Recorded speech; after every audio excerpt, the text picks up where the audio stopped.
انتوا عارفين ان في اوروبا بابا نويل بينزل يحط الهدايا بتاعته عن طريق المدخل. تمام؟ لو نزل مصر هيحطها منين في البيوت المصريه؟ تقولي انا استني مش عارف احطها منين، مش عارف احطها منين. اقول لك احطها منين مثلا زي ايه مثلا؟ احطها في شنطه هدايا ميسي بقاله وانا نايم. اقول لك ما تزعلش. انا مالي يا عم، زح زي ما زح ايه اللي لا هتزعل. هتزعل. والتاني كده من البلكونه. فكره برضه. ثابت. يعني هو ينزل يجيب السمك وينزل الناس؟ لا هو ممكن ينزل من فوق من على السطح، ينزل كل بلكونه يحط فيها الهدايا ويطلع تاني. الاسانسير من المنور او اي حاجه.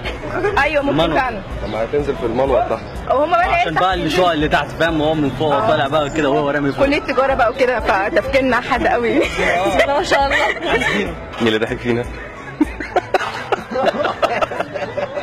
شاطره كده. لا مش شاطره كده. ماما نويل. ماما نويل السنه دي ماما نويل السنه دي هتولد، بس بيقولوا ان هي هتولد ليله راس السنه. تخيلي لك انت بقى بابا نويل هينزل ولا لا؟ لا طبعا اقعد معاها في المستشفى استناها. لا مش هينزل. لا هينزل ليه؟ يستنى البيبي. الراجل هيبقى مشغول. لا ممكن يسيبها عادي.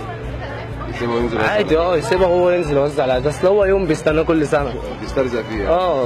بيمشي الحال معاه. مش هيبقى فاضي يوزع بقى الهدايا على الناس وكده. طبعا.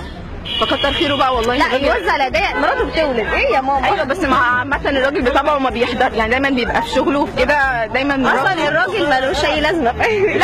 لا هو برضه يعني ما اكيد مش هيبقى ليه يعني فايده كتير، وممكن يجي يشوف البيبي ويمشي تاني. لا هو المفروض هي تولد الاول بعد كده يجيب هدايا للمولود.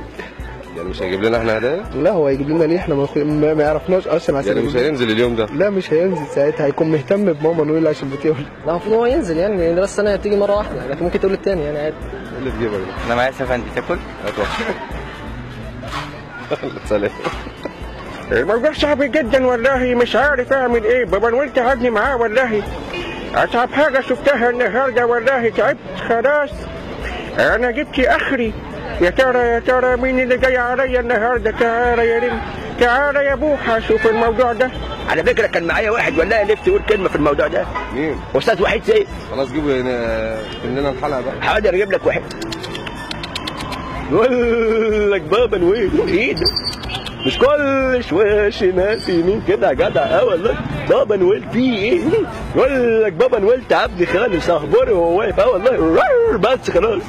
على فكره واحد كان جاي معايا بالصدفه قلت له جبته بايدي. الكنج منير عايز يقول حاجه.